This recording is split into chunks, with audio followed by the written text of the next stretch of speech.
So the purpose of the workshop today, we based around the survey that we sent out actually about a week ago.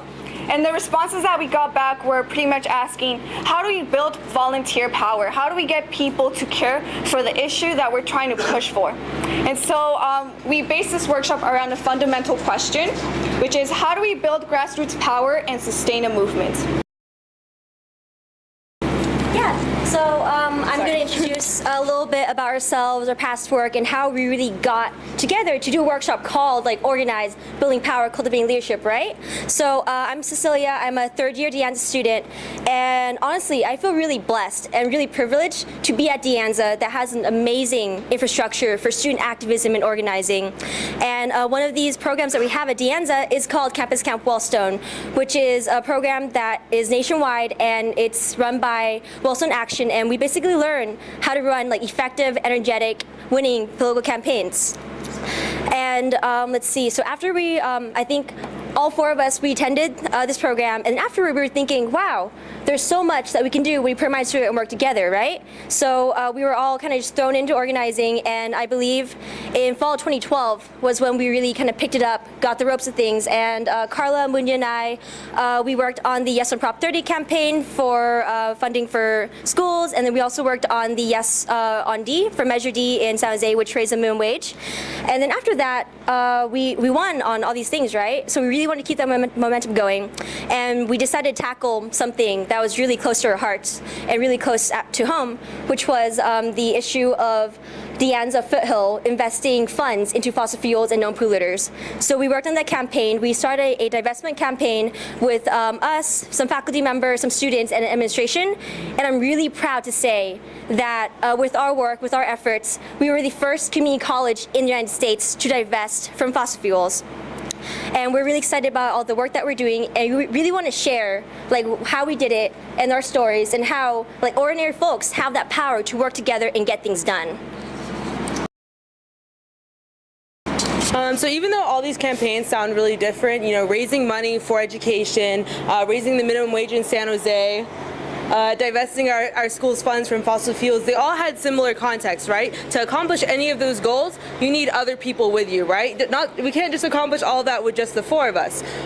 So how do you pull people in? How do you get someone to come for an hour-long meeting, right? And contribute their time and their money, or just sacrificing their family time or their friends to a campaign that maybe at first doesn't seem relevant to their own lives, right? So that's what we're going to be talking about. Through all of those things, there's no gimmick, there's no trick, right? The whole, the key is spending time with people and building relationships built on trust and similar values. And so now John is going to introduce himself and his work. Yeah, so I also had all my training at de Anza, and that was really important for me. I went into de Anza not really knowing what I wanted to do, and I was very inspired by working on these campaigns and actually winning and see that organizing actually works. And so I transferred to SF State last semester, and I went to that school, not knowing anyone except for knowing that, okay, how am I going to organize students on this campus to create change that they want to see in their communities? And I started by just having conversations with people in my classroom, finding out what they cared about. And out of one of my classrooms, I ended up starting a student group called SFSU Students for Justice. And we decided to, basically our mission as a student group is to get students trained in grassroots organizing and social justice activism. And through conversations with students, we found out, okay, well, we need a winnable issue as our first issue, something that students can get behind. So we decided to try to initiate a subsidized transit pass at SF State. And we chose that because we know it's winnable, and there's already models out there. There's one at de Anza, San Jose State University has one, and so that's what we're working on now. And I want to emphasize that that was all started just because I had a conversation with people, because I wanted to get to know what people cared about, and that's really what organizing is about. So I think now we're going to go on to check-ins. Yeah, so we kind of want to do some check-ins before we get started. And the idea with this is to find someone that you don't know, and most of us don't really know one another, so that will be pretty easy. So pair up with someone. We're each going to have 2 minutes to share something. It can be, obviously it's going to be your name. Why are you here today? What brought you to the summit? What brought you to the specific workshop? And then you can elaborate on that. We each have 2 minutes where it will be time. So right now, make eye contact with whomever you're gonna be spending time with. Yes? Can we do this? You guys? Anyone need a partner? Partner? Partner? Raise your hand if you need a partner. Do you want a partner?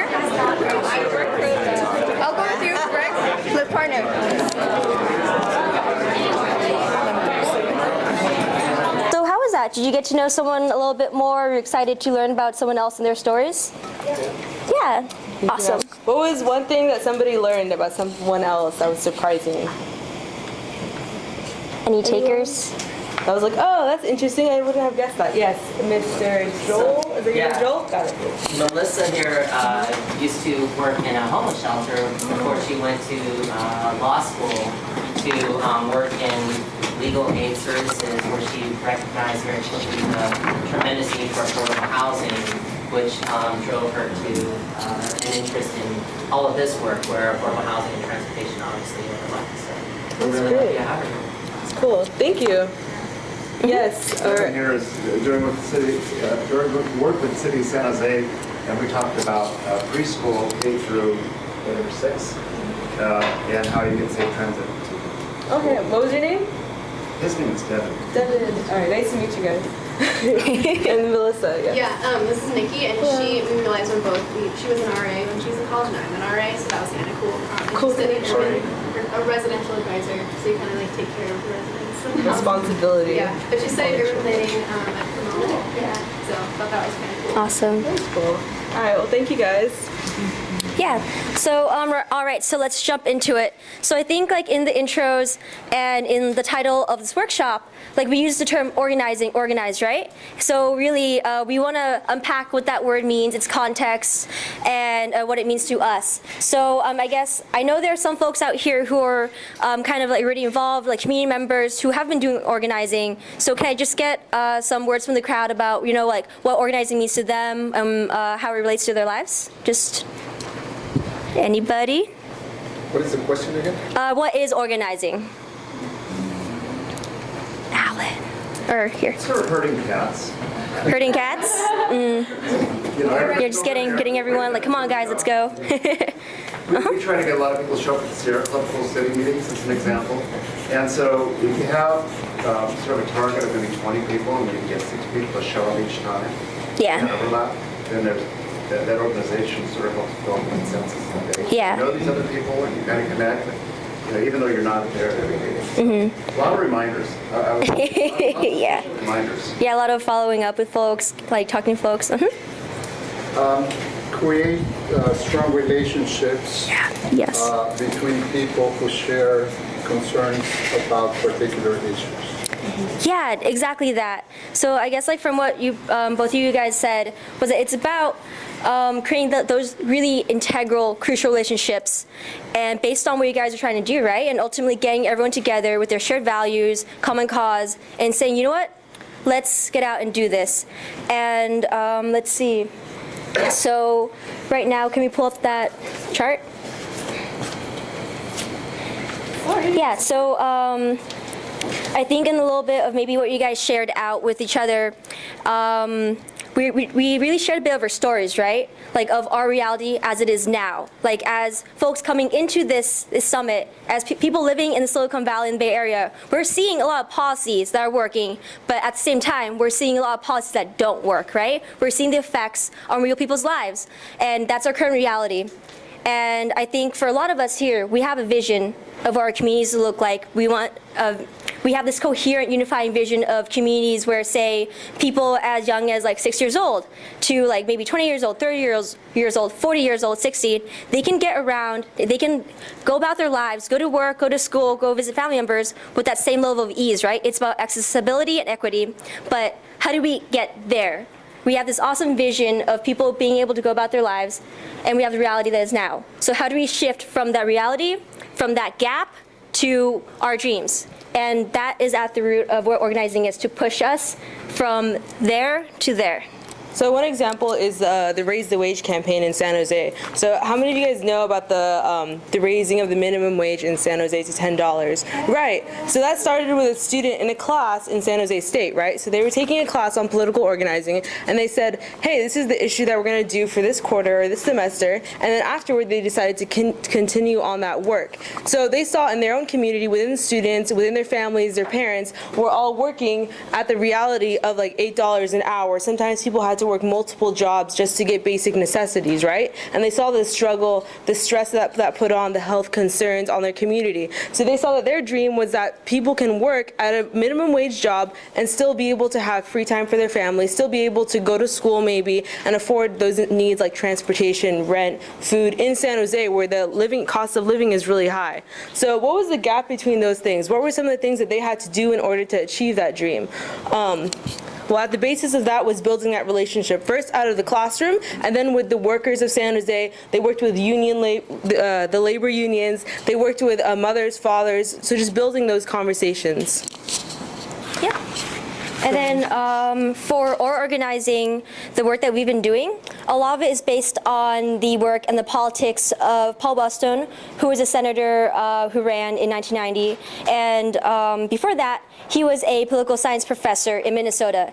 And the type of political science that he taught was about people's real lives. Like, he had his classes go out, he had his students go out and talk to the working farmers out there. He had his students go out and talk to the poor folks to see, all right, so we know right now things are not working for you guys. How can we work together to make sure that you have a say in what's going on? That normally disenfranchised groups actually have a say and actually have power, right? So we're gonna show you guys a short interview from Paul Wellstone, where he talks about his vision of America and really like sharing some of his core values that we personally really hold strong to, and I think a lot of folks in here also hold as well. Before we do that, can we talk about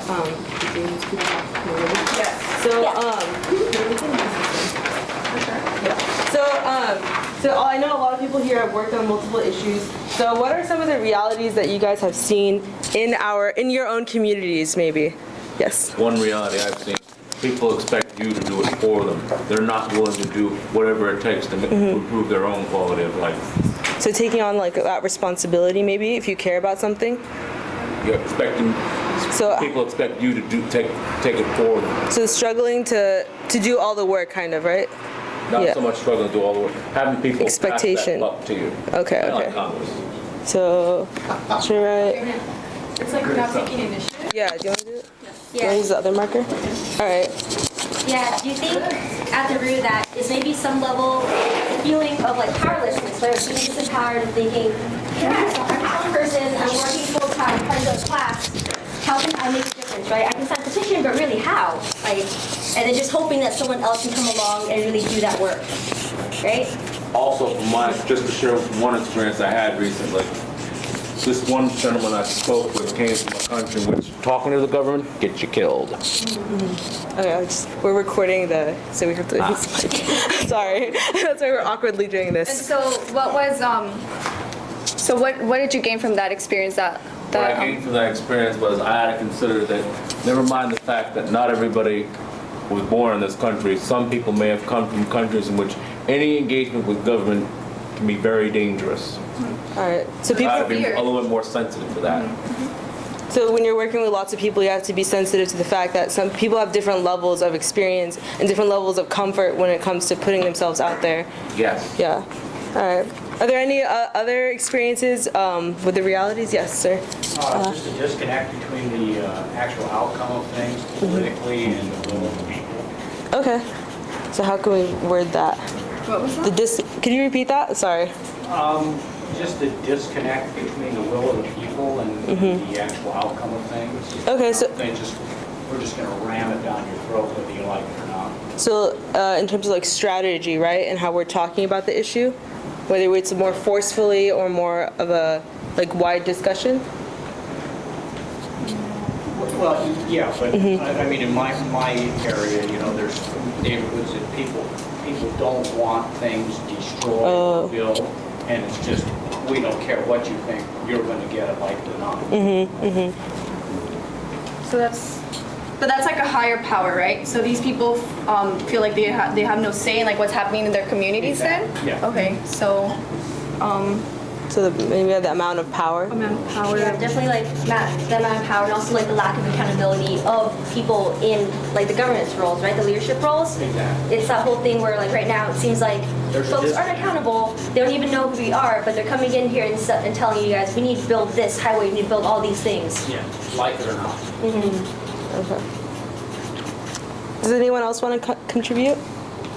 No? All right. So maybe we can talk briefly about like the dreams, right? So we see the reality where maybe we don't have access to power, we don't have a voice in making those changes that we like. So what is the type of society or community that we would like to live in? So maybe, like for me, everyone would be able to afford basic housing and transit. That would be like a dream that I would like to see in my community. Are there any other thoughts? Not only just your vision, but also to live in a community where you can send your kids to school, have a little bit of hope for the future, and plus, especially with San Jose nowadays, be able to have fire or police come to you within a certain amount of time and not have to be literally dead before they come. So equal. That's one thing I'm seeing right now in San Jose. Yeah, so equal access to like safety and those city resources, right? Yeah, one root of that constant, one root I found how things were originally built. Back in the 70s, things were built so far with no regard to anything like safety or transit or anything else. Just make a little quick cash. Yeah. So definitely, there's totally an impact on how our cities are built and the way that we are able to live in them, right? So if you're living in an area that doesn't have access to like parks or police, etc., you're not going to feel that rooted or safe in your community, right? Community with no basic is not a community. Yeah, you're not going to feel like that city is paying attention to you or that your lives are being held as valued. So do we want to move on to Wellstone? Any other thoughts about what our communities, we would like our communities to look like? Universal healthcare. Healthcare, yes, wow. So basic, yeah. Don't go broke. Yeah, if you... Getting sick. Can you say more about that? Like, why is that important to you? Because you shouldn't, go broke for getting sick. You shouldn't have to pay like a tenth of your day's work for getting a medicine that you need. And yeah, we have that right now. Thank you. We were talking about the minimum wage. So livable wages for people are important, especially in areas like the Silicon Valley where the cost of living is, through the roof. For people, even $10 an hour, it's, not enough. Yeah. Or, I think it was 8-10 years ago when we passed the living wage ordinance in San Jose.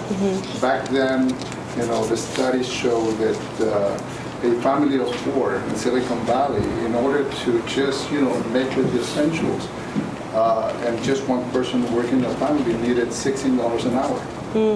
So 10 years later, we're just getting to $10, so we're still way behind. Still a long way to go. Another example, in terms of community, is to make things more even for everybody. Latinos in Silicon Valley, 50% of our kids are not graduated from high school. That's a disgrace. Right? So the dream for me would be that 50% was not graduating, that we will cut that in half, at least. Right? So things will be better for all of us. Yeah, so children who go to school all have the same amount of respect and the care that they need in order to succeed. And whether that means access to teachers or textbooks or all of that. I think you had a hand up first. Yes, sir? So just expanding that equal access to safety, equal access to all the necessities of life. Just like, about healthcare, education, housing, a livelihood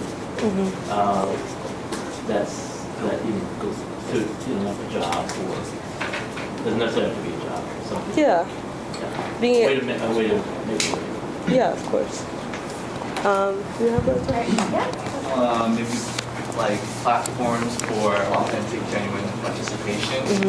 So like having places where young people can have a voice in the decision-making process, not having, when issues are involving young people, not having it be meetings like held during the daytime when they're in school. They can't come out to these meetings. I don't even know if they want to come out to these meetings, but just like sitting there, public comment 2 minutes, good, thank you. But someplace that people are actually like able to share, knowing that that's going to get somewhere. Yeah, definitely. I think that's a huge issue, right? So if you're working, or if you're a student, maybe, or if you don't have access to like City Hall, then maybe you don't have a way to contribute to your city's like foundation, right?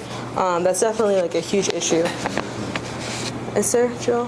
Yeah, so I just would make a plug for a truly equitable democratic representation, so that everybody, I think that our policies and the way things are would dramatically shift if everyone was more effectively represented when policy decisions and political decisions were being made. So Definitely. I also want to make a plug for everyone to engage in this room, please. Because this is the second time I'm already talking, but I'm hoping that everybody speaks because you all have something unique for them. Yeah. I see that there's a couple like high school students in the room. Could you guys like raise your hand? Any High school, college. Yeah. Students. All right. Yeah, students. All right. Can I hear? Awesome. All right. Because I know like when I was in high school, I live in Sunnyvale, and I didn't know who the mayor was. I didn't know how my city worked. I saw a lot of problems at my own school, and I had like zero clue about how to affect change, right? So maybe I could hear from some of you about the dreams that you would like to see at your own schools or your own communities. From one of the students. Nate. Books are really expensive. And we have the quarter system at Anza. And then you got to take new courses every quarter at Anza. And I know for me personally, it was like $400 just to, for books for one quarter. So we could find a way to, give us access to resources we need for courses and not have to, go into debt to do it. That would be awesome. So I'm gonna write, let's do debt-free education. Where'd the marker go? Debt-free teacher. All right. So now I think we're gonna, does anyone else want to say anything before we wrap up? No? All right. So I really love what we have here. We have access to safety, more community participation, healthcare, equitable democratic representation, a base for sharing and dialogue. All those things are important to have a community where we feel like we're important, right? And that we're contributing to our society. So we're gonna watch the short clip from Paul Wellstone, the senator, and we're gonna see those values being reflected. So I think we should. You gotta point the mic into the speakers, like. Okay. Yes, this is happening. Can I first of all explain my informal attire? Sheila and I are going to be in an AIDS march today here in Minnesota, and it's going to be about 85 degrees, so I figured I better not get dressed up in a suit, and I hope that's okay. But if we're talking about grassroots leadership, I think a dress will be okay. For me, I think my interest in justice concerns is in part family, which is quite often the case. My father, a Jewish immigrant from Ukraine who fled persecution from Russia, and really emphasized to me the importance of human rights. And my mother, Minsha Danishevsky, was a cafeteria worker. We didn't have that much money, so from her it was sort of the whole focus on people who struggle to make ends meet and the importance of trying to be there with low and moderate income working people. That was really important. And then the second thing would be being a student at the University of North Carolina at exactly the right time with the explosion of the civil rights movement and then the anti-poverty work and then the anti-Vietnam War movement. All of that was my, if you will, baptism to grassroots activism and to grassroots leadership. And then finally, before I became a United States Senator, it was 20 years in Minnesota of teaching and community organizing. I did a lot of community organizing, and through the community organizing work, I have seen the capacity of regular people, ordinary citizens, which I mean in a positive way, to be their own leaders. To me, the change in our country comes from the grassroots, and the most important thing is that people become their own leaders, speak for themselves, advocate for themselves. I think that's the best of leadership development. First of all, the way in which we make the change, the way in which we have more opportunities for people, more justice in our country, the ways in which we get to the point where no citizen ever views himself or herself as a victim. but rather as men and women with rights who live a life with dignity. The way in which we get to a country where every child feels as if they're a treasure, and parents have hope, and we have hope, and we have vision, and we have learning, and we have dignity. That's how we win. That's how we win. I think the key to that is a citizen politics that can beat a big money politics. The key to that is to have people who are engaged in public affairs, who are engaged in the political process, and who are willing to become the new community leaders, the new leaders in our country. And that's grassroots leadership development. That has to come from the grassroots. The motive power for change in our country, I'm a United States Senator, but it's not going to come within the United States Senate or within the House of Representatives. It's not going to come within Washington. The motive power for the change is going to be the external pressure. It's going to come from the grassroots. And the way that happens is when we build leaders. But most of my politics, honest to goodness, I think comes from people who should be famous, but hardly anyone in the country knows their name. People that I've just met, you know, in different communities that I've lived in or worked in, who have just done unbelievably good work, who have made all the difference in the world, who are very inspiring, and who, in the words of James Agee, should be famous. They should be famous. So in a way, I think the biggest models I have are community people, neighborhood people, citizens who I think are the real patriots, because they take time out of their lives and they give it to their communities, they give it to our country, they give it to making a better world. That's what I most believe in. My vision of a just society is where starting with small children, but it can also be adults, where every person, every boy, every girl, every man, every woman, every senior citizen, from really birth to end of life, that really everybody has the same chance to reach their full potential. To me, that's the most important thing, regardless of color of skin, or boy or girl, or rich or poor, or urban or rural or suburban, that every person, every little small child should have the same chance to reach their full potential. To me, that's the American dream. That's the goodness of our country. But we have still a fairly long ways to go for our country to really live up to that promise. If we're going to have the kind of change in our country that will make the United States of America a better America, I guarantee you it's going to be the result of much more grassroots politics, much more grassroots leadership development, much more of a voice from people from the neighborhoods and the community. To me, the definition of community is we all do better when we all do better. Whatever happened to community?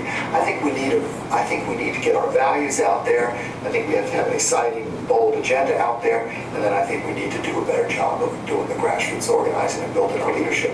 That's the way we're going to make the change in the country.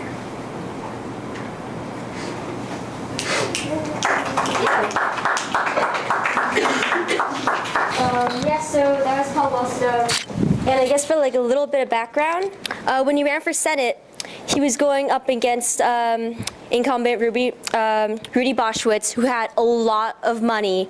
And it was like his campaign, like Paul's campaign against Boschwitz's, it was like the,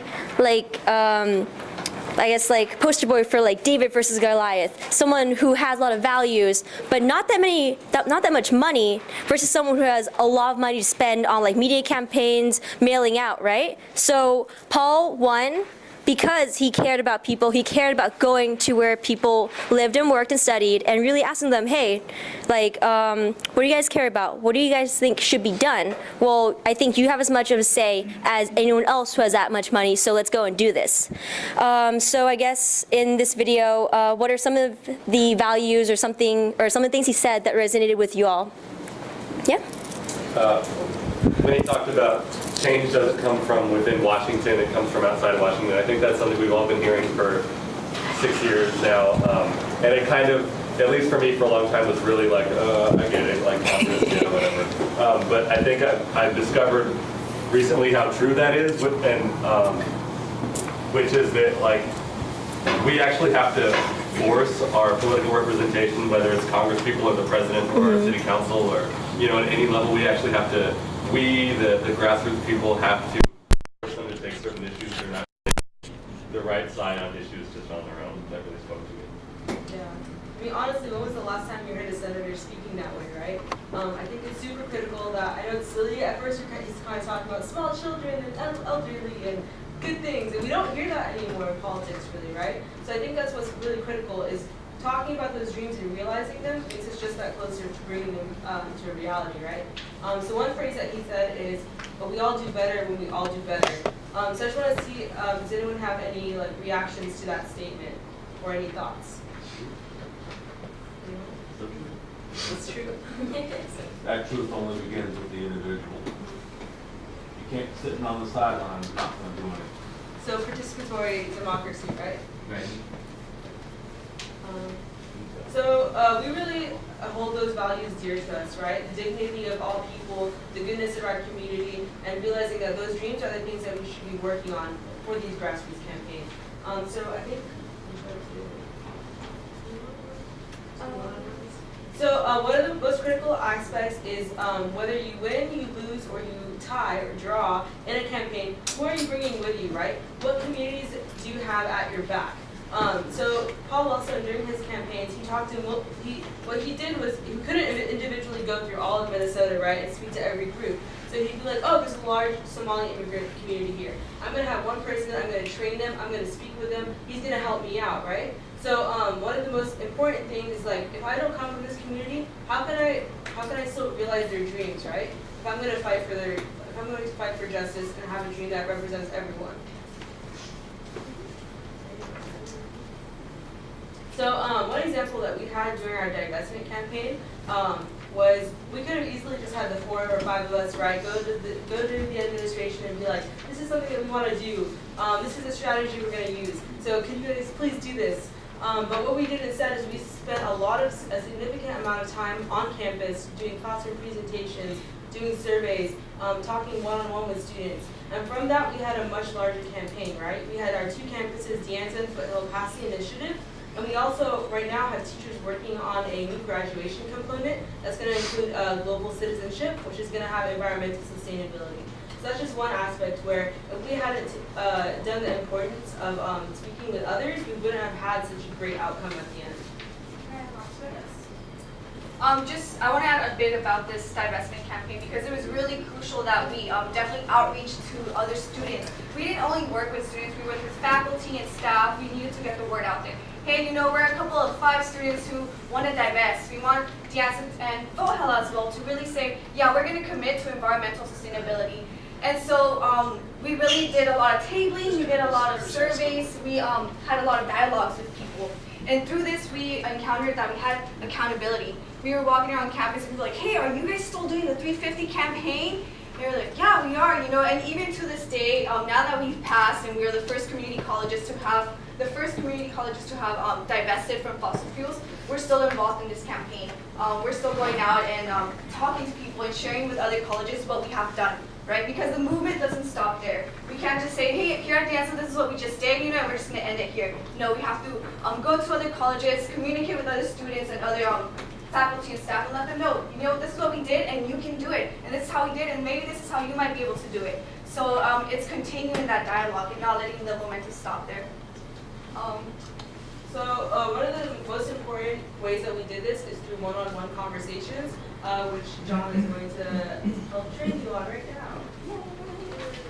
So one of the things we're focusing on a lot right now is values and finding out what we value as a community and as individuals. And one of the ways to find out what people value is doing a one-on-one. So I'm going to have Brennan pass out this handout that we're just going to read real quick. And it's called Organizing Conversation One-on-Ones.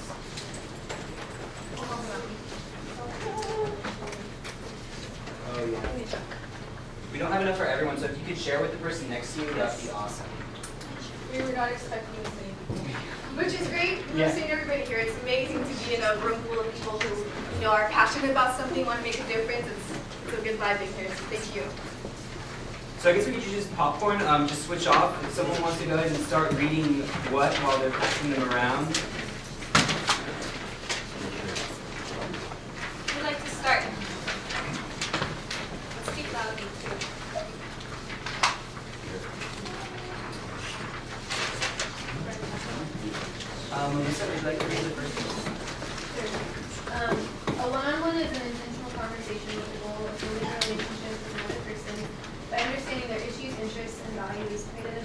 around reflective action and understanding their story, which is what matters to them and what we do. This deeper knowledge about a person and the relationship you build is the foundation to being able to take action.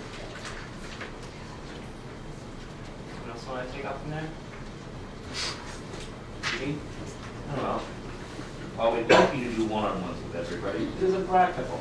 Instead, we generally target the people we do one-on-ones with, like existing members of our own organization that we want to involve more deeply, leaders of existing or potential partner organizations, people impacted by the issue who we wish to identify leadership potential or the potential to be more mobilized.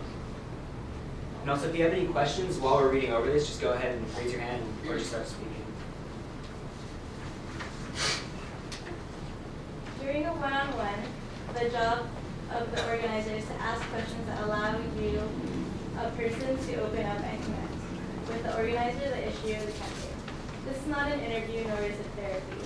A good organizer shares their story, too, but the aim is to ask questions, listen deeply, and identify and draw out connections between the two of you. A good rule of thumb is the 75-25 rule. Your role as an organizer is to be actively listening 75% of the time.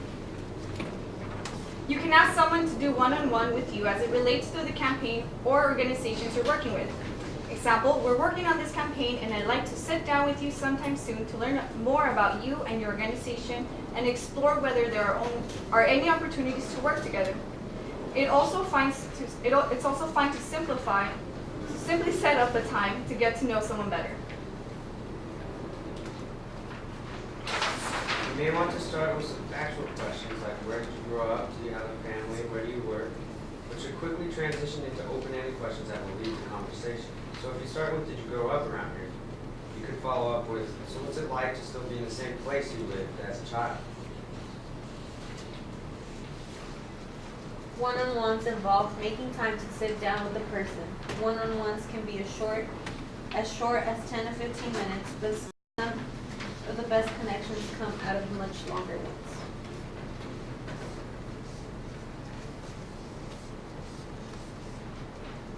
How to wrap up. Not every one-on-one needs to end in an ask.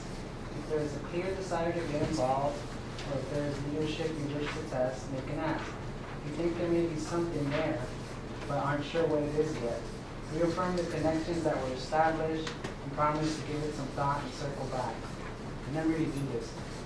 If there was no real connection or mutual interest in the one-on-one, no harm, no foul. Thank them for their time. So that's the basic overview of what a one-on-one is. And I do this all the time. Like I mentioned before, I'm working on a campaign at SF State right now to get a subsidized transit pass. And so when I'm walking around on campus and meeting students, it's almost like, someone told me that every conversation is an organizing conversation. Every conversation I'm having with students, I want to get to know like what their values are and ask them questions about like where are they from, where did they grow up, and do they commute? I'm trying to get a transit pass. A lot of students have to commute from Pittsburgh to the end of the line BART. They spend $14 a day, and I want to know like how does that make them feel? Like how much money do they have to spend a week on transportation? And I want to get to know like not just the issue, but the values that underlie the issue, like what we talked about. We wrote them all down, all the values. And so I'm going to do an example of a one-on-one with Michelle.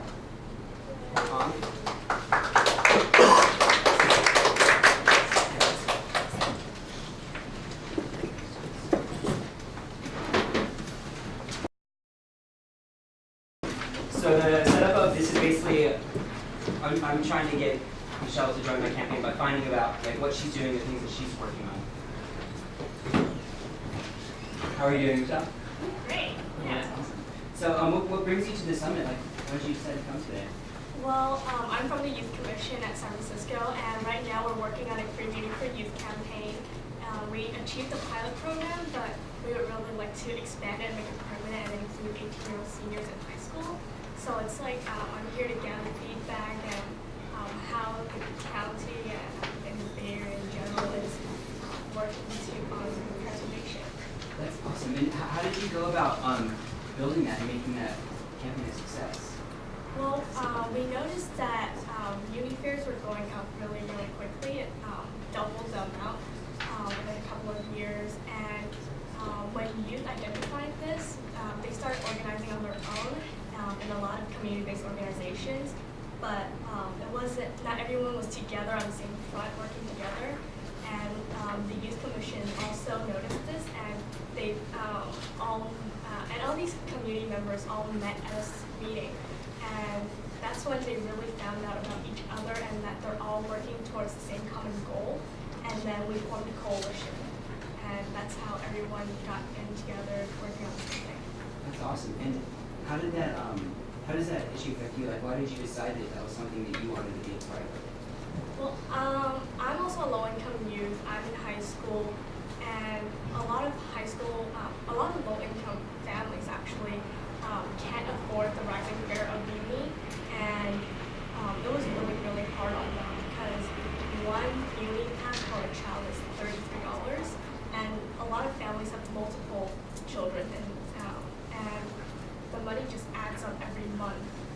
So we wanted to figure out a solution which can help all these different communities to go back to the resources that they need. Awesome. And well, right now I'm working on a campaign to get subsidized transit passes for students at SFSU. And a lot of us, you said the next campaign you're working on is for 24 and under? Yeah, we're working on trying to include 18-year-old seniors right now. But we would really like to, after that, if we achieve that, we would love to also go towards transitionally aged youth, which are 18 to 24-year-olds. We understand that they also have unmet needs where they're also still in college and school, and they're still actively trying to seek employment, but it's really hard for them because they don't exactly have the employment experience from before. And so it's, we also identify kids from 5 to 17 also identify with 18 to 24-year-olds, and we know that we face the same barriers. I really like where this conversation is going, and I think, would you like to maybe meet further and we could discuss it further with other people and other groups? We can have coffee and discuss more about how we could work together to build a coalition. Yeah, definitely. I mean, we have youth from CCBC who are also part of the campaign action, and I think we should also definitely meet with people on the MTA, like Mr. Ramos, who is a very, very strong supporter for Creating for Youth Action. Oh, awesome. Well, thank you, Michelle. Yeah.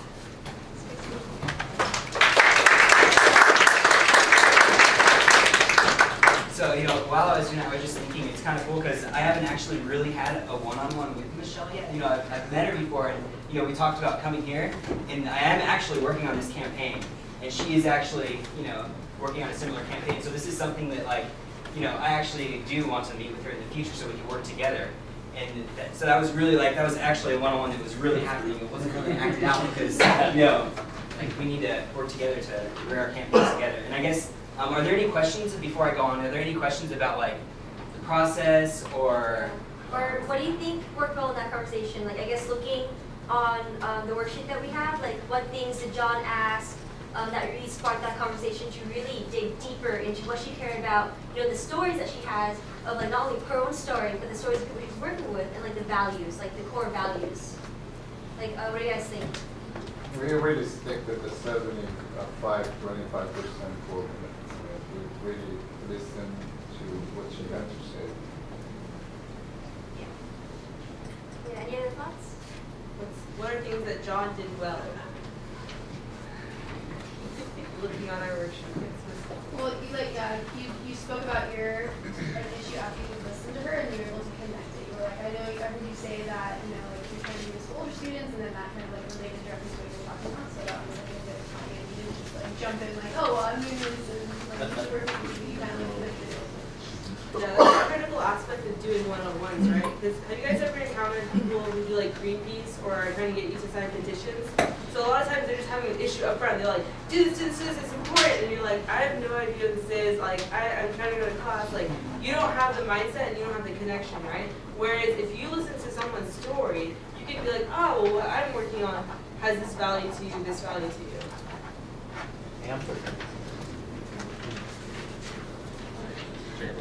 Anything, maybe something that he could have worked on or done better? If we're looking at the sheet. Ruben says is awesome. 100%. Yeah, and something else I want to add too is that the active listening part. You know, for me when I first started doing one-on-ones, like I didn't realize how little active listening I actually ever did. You know, I would always be having conversations, and for me at least, a lot of the time I'd be like waiting to speak. You know, instead of actually really hearing what the person was saying. And it takes a lot of practice, at least for me it did, to get used to that. Be like, okay, like this is a human being I'm talking to with like real feelings, real emotions, and like what they're saying is like 100% real to them in their heart. And like I need to be able to like have that human connection. And for me, that's like what this is all about. It's like having the human connection and like really understanding their values and not just being out there, you know, for yourself. You know, and then you can connect it to what your interests are, but it's really about that connection and connecting those values together, because that's how you really like build movements. It's like when you're emotionally invested in what you're doing, you know, you have to do. You know, you have people will end up like they have no choice really because it's like in their heart. But you're not always gonna get yeses, right? So sometimes people are gonna say no, but maybe it's not a hard no. So for example, Nate works at Students for Justice at Anza with us. So let's say that we asked Nate to go talk to 50 students about an issue, right? But actually, Nate, maybe I'm just making this up. Nate has a fear of talking to strangers, right? So we just put him on a position to do something that he's not going to enjoy, and maybe he's not going to show up to our meeting ever again because we asked him to do something that's impossible. So one-on-ones is a good tool of getting to know people's abilities, right? So maybe they're like, no, not that, but I'll run your Facebook page for you, right? Do you want to talk about other things? No, not now. You know, like, so I ended with the Ask Michelle for us to meet later. So maybe, say like I mobilize people, I need them to go to an event tonight, and they can't make it tonight. Maybe they have kids or something. Maybe the person has kids like, oh, you know, I can't do it now because I need to get a babysitter and things like that. So you really have to understand the capacity of the person that you're talking to and what they're able to do. This happens a lot with childcare, or sometimes we have students who are blind, right? So they can't attend the event unless they have accessibility there, right? So these are all the things that you get to become aware of when you're doing one-on-ones. And then there are the not evers, and that happens sometimes, and it's heartbreaking, but it's okay. You're gonna find other people. One way I had to learn from this is how to do this in about 5-6 minutes, because that's about the usual conversation you have with anybody taking a bus or a train, trying to get somewhere. Yeah. Okay, cool. So now we're gonna pair up again, and we're gonna practice this. So we're gonna do we're gonna do 5 minutes each. So just partner up with someone, and remember, one person's gonna start as the organizer, and the other person's gonna start as the person you're trying to make the ask to. And remember, 75-25. So we'll time it. So go ahead, make eye contact with someone. Find someone new. Someone new.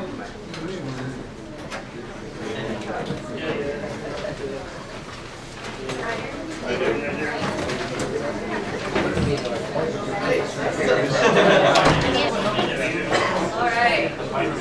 That was really awesome. That was really great seeing everybody get going in their conversations. You guys all seemed like you were really into it, and it makes us feel really awesome to see. Really amazing. It's a nice feeling to see everybody connecting in this room. I would like for us to debrief. How was your experience? What was your ask? What did you take away from this exercise? And please, people who haven't spoken up, we would love to hear what you have to say. It's super important you're in this room, and we're acknowledging you, and you have a voice, so please speak up. Anybody? Emma? Yes. So I work for the Silicon Valley Bicycle Coalition, and we just randomly got connected, but she's a is a bicycle advocate in Santa Cruz. So it actually worked out that my ass might be something that she was interested in doing later on if she moves to this area. So. Oh wow, that's awesome. Any other shout-outs? What was your ask? I'm not afraid to pick on people. So. Okay. I spoke with Dylan, and I am involved. I'm a one-person campaign to try and lower federal student loan interest rates, and calling my senators and representative every week about it. So and Dylan actually works at Stanford and teaches a class, and so I said, well, you know, great, students who probably have debt. So my ask is just to think about, you know, calling herself or encouraging other students to call, which I would also encourage all of you to call. I'm calling every Friday, so I encourage it. Thank you, Greg.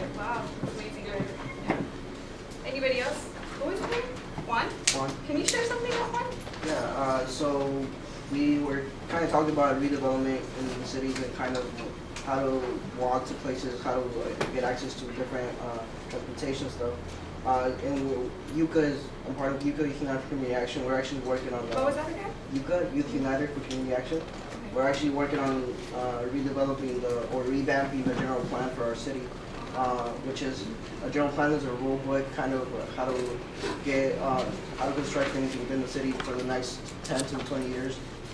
So he works on different on how to get access to different transportation stuff, and he kind of invited me to the meetings that they have to see how we can develop our walkability or access to transportation within our general plan. So, Wow, that's really cool. Sorry, what city are you from? East Palo Alto. Okay, nice.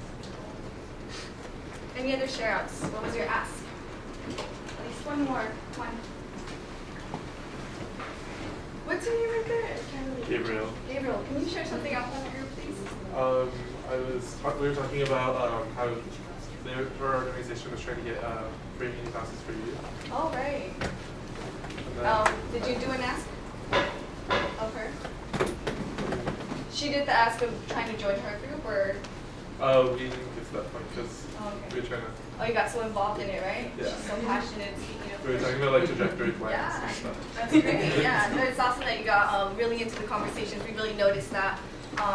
And we saw a lot of people exchanging business cards and names and numbers, and that's really great, right? We're here to build network and these relationships and keeping them strong and taking our values and what we're working on now and building our coalitions, right? Building our power. All right, so anyone want to last share anything else you took away from this activity? No? All right. So now I want us to move on to closing up the workshop. And I want us to share out, what you took away from this exact workshop. Anything new that stood out to you? Anything that you want to think, maybe a partner that just really enlightened you. Please, this is time for all of us to really just, embrace that we're all here in this room and embrace the fact that we got the opportunity to get to know one another a little better. So, share outs. Anybody? Or maybe how you can use this tool in the future, right? So I really liked Greg's experience, right? So he's just doing this whole campaign on his own, right? Maybe now he can be connected to other students who are going through a similar struggle. So does anyone see them using this one-on-one tool in their own work? Oh, yeah. And yes. I think it was really helpful to have a framework that of what a one-on-one is, because I've definitely done them or had them done to me and realizing oh, that's a really effective strategy, but never really contextualizing it in that way. So thank you for that. That was really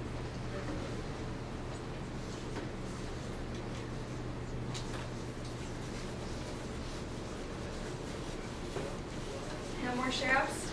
Should I pick on people? I don't want to do that. I really don't want to do that. Seriously. Well, I want to hear maybe something other that you took away than that you feel like you want to use, right? I mean, we're all here in this room for a reason. We're all working on something. So what did you take away? There has to be something you took away. If it wasn't even this workshop, if it was the person sitting next to you, say that.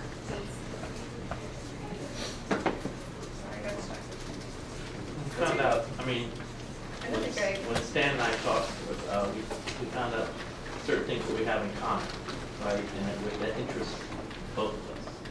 Right. And that was good. And then that's something to work with in the future. Right. Okay. So the value of opening your mouth. We value that so much. Yeah, I think that's really critical, right? Because especially for a lot of us in this room, some of us may have had a lot of struggles when it comes to race, or to our own class, or to our own education, right? And so sometimes we carry a lot of that shame, guilt with us, right? And we're like, okay, I don't want to tell anyone that my whole life I struggled to have equal access to food, right? Especially because we live in a lot of these areas are upper middle class. So getting one-on-ones are a really great way to get over that fear and to realize my story is not something that I should be embarrassed about. It's something that I can use as a tool, right? Because when we put our stories out there, that's how we connect. So we want to emphasize again that when we all do better, right? Sorry, what's your name again? When Greg has the money that he's not putting into his loans and he's debt free, he's gonna have a better life, right? So therefore, I'm gonna have a better life.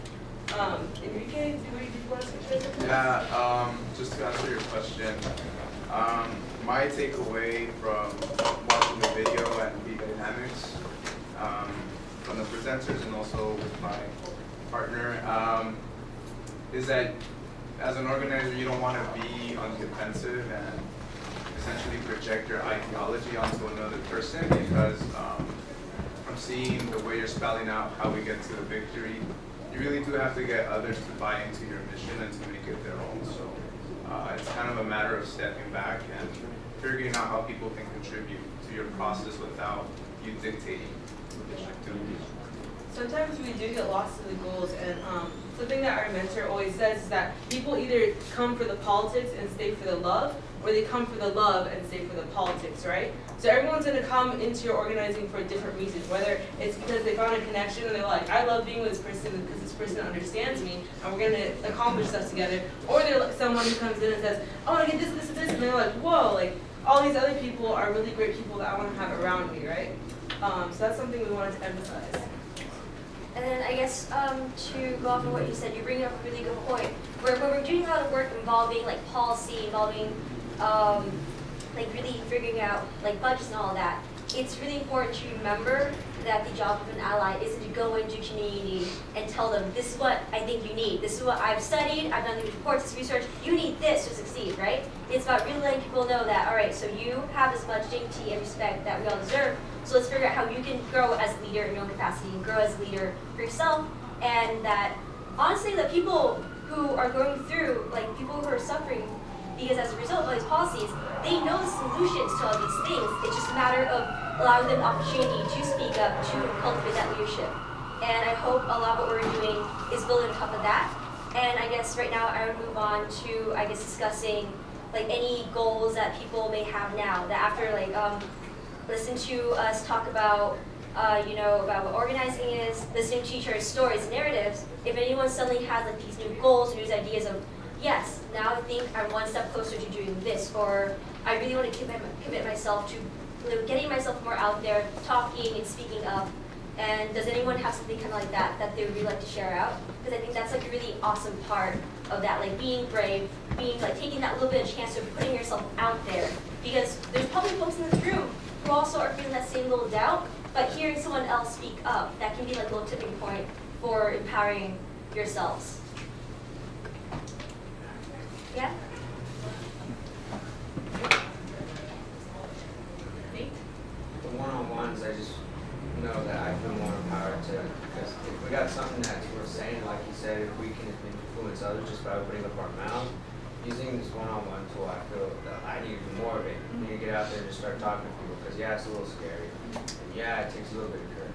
But I know that once I get talking to people and open up my mouth, there's going to be one person, regardless of no's and all these other naysayers, there's going to be one person who feels that same way, and we're never going to know unless we get out there and meet with these people. And so that's why I love this one-on-one, breaking it down for those people who don't know how to do it, and then also embracing it every day of organizing. Exactly. Anyone want to share any last thoughts? Yeah, comment on that, sharing. First of all, I want to say you guys done a really great job. So I think we should give a hand to you guys.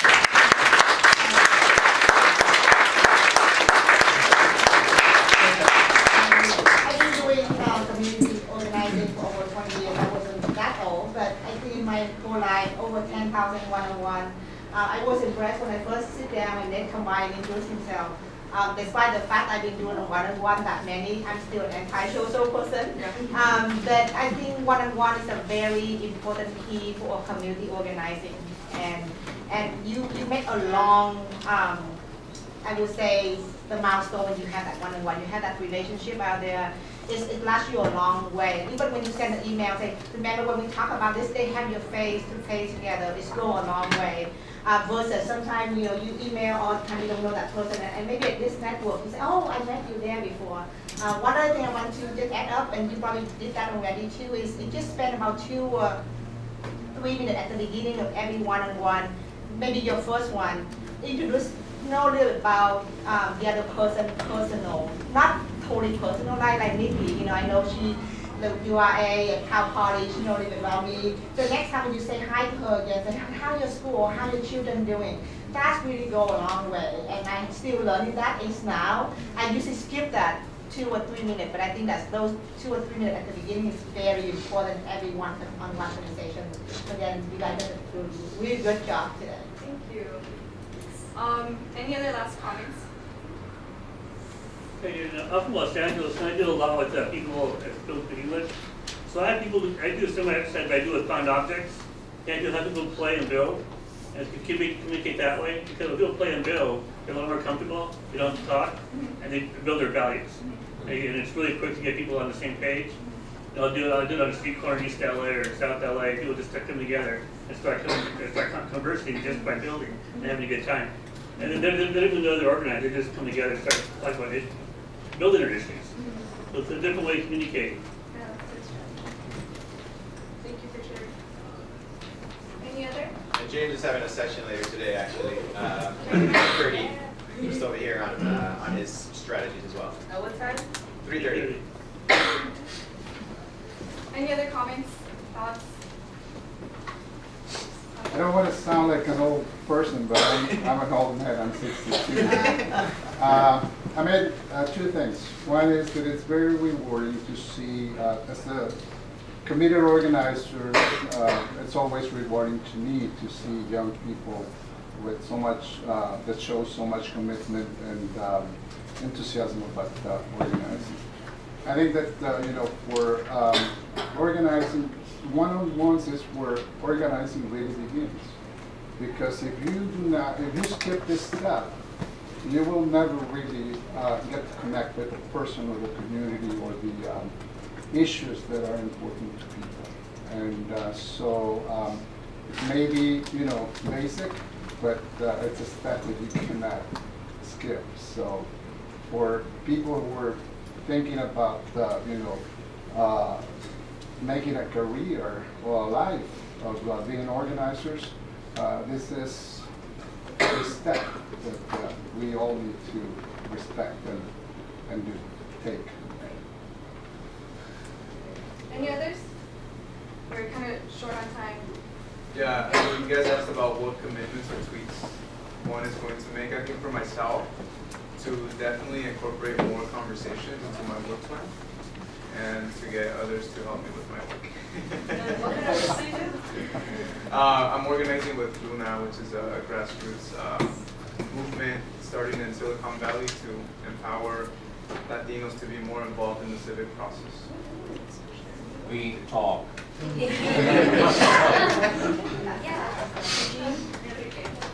Especially with SCDC, we need to talk as well. Please. Thank you. Hi, again, my name is Cultivating Ramos. I'm one of the directors of the SFMTA that was appointed a while back and got to work with these great young people on the free Muni for low-income youth. If all of you that did work on that campaign, if you could raise your hands just so everybody knows who you are. Nice and high. That campaign was one of the best campaigns that I've been organizing for about 15 years myself, and that campaign was one for the books. So if you're really interested in seeing and learning the details of how something like this works, talk with any of these folks that just raised their hands because they've got a lot to teach all of us at the remainder of this summit, if not afterwards. All right, we want to thank each and every one of you for coming and for sharing, especially for those of you who spoke. And now we're going to do our closeout. So this might be kind of hard, but I want us all to get in a circle. I know there's lots of chairs everywhere. Stand up. Stand up, stand up. Stretch maybe, no, stretch a little bit. Try to get in a circle.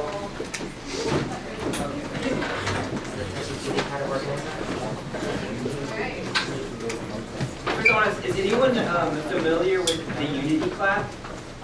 Oh yes. Oh yeah, show hands. Show hands. Hey. All right. And does anyone want to maybe explain to you what the Unity clap is? The history of Does anyone know the history of the Unity clap? I don't know. I first heard of it practiced in Salinas in 1970. And I farm workers were building their great campaign to the vegetable industry. Salinas, and Cesar Chavez spoke at a rally in the market. I was 17, 18 years old, and at the end of the rally, everybody started clapping, and it went like this. And it increased.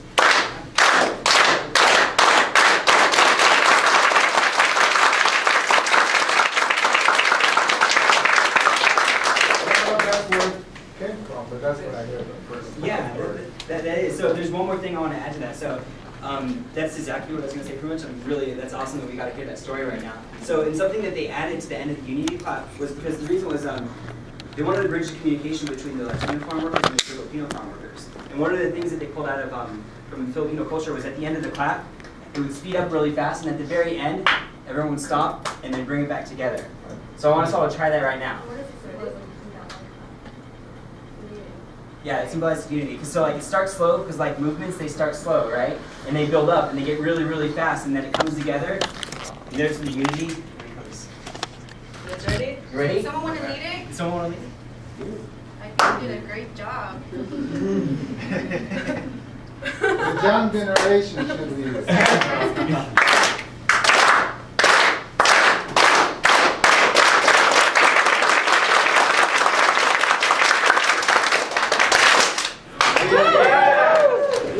Thank you everybody so much. We are so thankful and so grateful that so many of you have showed up.